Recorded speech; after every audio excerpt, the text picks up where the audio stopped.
China, communism, global manufacturing. When will it end? CFMoto is here to influence the minds of our easily persuaded individuals and potentially turn them into supporters of their brand. This could impact our job market and competition with established companies in the field. And then, what should we do? Someone must take action before it's too late. If you stand with me, please leave an ice cream cone emoji in the comment section of this video. It will serve as the secret symbol of the anti-CFMoto community, helping us identify trustworthy allies. Okay, that's enough of that. I need to stop this act before I end up on some kind of social credit watch list. CFMoto produces some impressive motorcycles, and I believe they are here to stay. I recently had the opportunity to ride the CFMoto 450 SR, and I must admit, I was pleasantly surprised. It offers a great riding experience. CFMoto, which originally focused on manufacturing smaller displacement beginner and intermediate bikes, has now ventured into the realm of larger motorcycles. Rumors even suggest they are developing a V4 Superbike. Additionally, in China, CFMoto unveiled some new bikes, the CFMoto 675 SR and 500 SR, which are set to launch soon. This is quite intriguing, and there's a lot to explore here. So, for those who harbor strong dislikes towards CFMoto, perhaps it's time to reconsider. Why not ditch your iPhone and any other Chinese-made products if you're so concerned? For everyone else, let's take a moment to examine what CFMoto is currently up to in the motorcycle market. The 675 SR is a 3-cylinder supersport machine powered by an inline triple engine, which was first revealed in March. Patents for this engine indicate its close relationship to the 450cc twin used in the 450 SS, with an additional cylinder to increase its displacement to 675cc. This capacity is favored for triples due to past racing regulation, allowing 675cc 3-cylinder bikes to compete against 600cc 4s. Assuming similar bore and stroke dimensions as the 450 SR, it will have an actual capacity of 673cc, with a bore-stroke ratio slightly less over square than the old Triumph Daytona 675 and MV Agusta F3. Regarding specifications, CFMoto mentions that the engine produces over 100 horsepower and over 100 Nm of torque per liter. This translates to more than 50 pounds of torque from a 675cc engine, which closely matches the output of the MV Agusta F3 675 and the Daytona 675. If CFMoto can make this engine rev as high as those other triples, it should achieve a similar power output of around 125 horsepower. The 675 SR features an aluminum alloy swing arm with a conventional dual-sided design, although the plastic cladding hides whether it has an aluminum frame or a tubular steel one. Visible engine components, such as the clutch and generator covers, closely resemble those of the 450 SS and 450 NK. As for other components, CFMoto claims to offer first-class features in terms of brakes, chassis, equipment, design, and everything necessary for an exciting road and track experience. The 500 SR might have a smaller engine and be less powerful, but it's equally intriguing from a technical perspective. It employs a 4-cylinder engine, putting it in competition with the Kawasaki Ninja ZX4RR but with a 100cc displacement advantage. CFMoto has not disclosed power figures, but they state a top speed in excess of 143 miles per hour. This engine, developed secretly 3 years ago, incorporates features like forged aluminum pistons, stretch bolt connecting rods, and a low inertia crankshaft. It also includes ram air for improved high-speed performance. Videos of the bike on the track reveal the high revving sound characteristic of this engine configuration. However, the plastic covering obscures details of the chassis, except for the upside-down fork and aluminum swing arm. Similar to the 675 SR, it features dual front discs concealed behind air intakes and styling reminiscent of the 450 SS. While there is no official statement regarding CFMoto's plans for these new bikes, the fact that this information is available in English on the company's global website suggests they are not limited to the Chinese market. Furthermore, CFMoto has expressed a long-term intention to compete at the highest level of MotoGP, having already entered the Moto 3 series with the Persuaded P team. CFMoto signed a partnership agreement with KTM back in 2011, and just a few weeks ago, CFMoto also inked a partnership agreement with Yamaha. It's clear that the motorcycle industry is undergoing significant changes.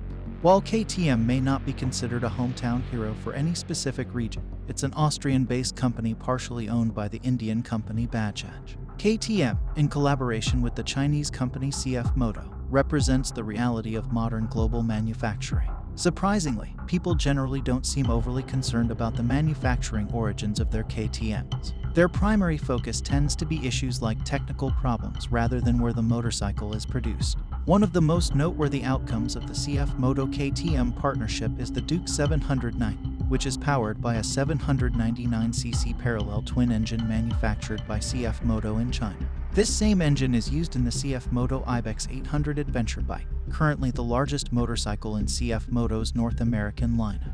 In recent years, CFMoto has been prioritizing the development of small displacement motorcycles targeted at beginner and intermediate riders. This aligns with a broader trend in the industry, as manufacturers like Royal Enfield offer value-driven motorcycles that are affordable for young riders, who often have limited budgets. CFMoto's popular entry-level models include the 300NK and 300SS, available in naked and faired versions of the same 300cc beginner sport bike.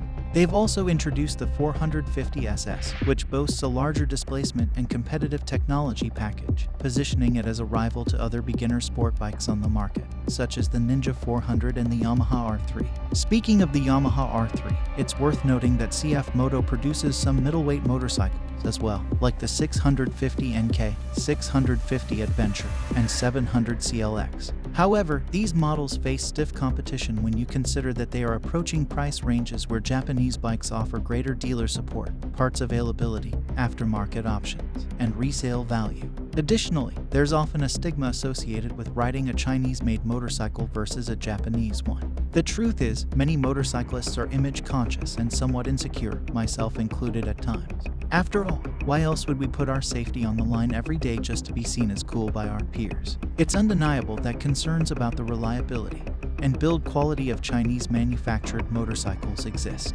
Despite the concerns and stigmas associated with more expensive Chinese motorcycles, CFMoto shows no signs of slowing down. Their ultimate goal is to cater to advanced riders by offering high-quality, feature-rich motorcycles at affordable prices that offset any potential disadvantages. We've already mentioned the Ibex 800 adventure bike, which currently stands as the largest motorcycle in their lineup. It features the KTM Duke 790 engine, manufactured by CFMoto themselves. While the Ibex 800 is not available in the US, CFMoto has produced the 1250 TRG touring model using the same 1278cc engine. Though currently not sold in the US, CFMoto has even filed a patent for a naked motorcycle based on the 1278cc twin, targeting the hyper-naked market. In this peculiar year of 2023, anything seems possible. CFMoto is not the only company working on a Chinese superbike. In 2020, MV Agusta formed a partnership with QJ Motors to distribute their motorcycles in China. However, such partnerships often extend beyond distribution agreements, and the line between brands can blur when there's profit to be made. QJ Motors is reportedly developing a 1000cc superbike based on the MV Agusta 1000RR. Images circulating on Chinese social media show a sport bike resembling the MV Agusta Brute, albeit with QJ badging and some Chinese modifications. Interestingly, the Pure Mobility Group, the parent company of KTM, also holds a 25% stake in MV Agusta. These intricate relationships within the motorcycle industry reveal a hidden world of business deals and collaborations.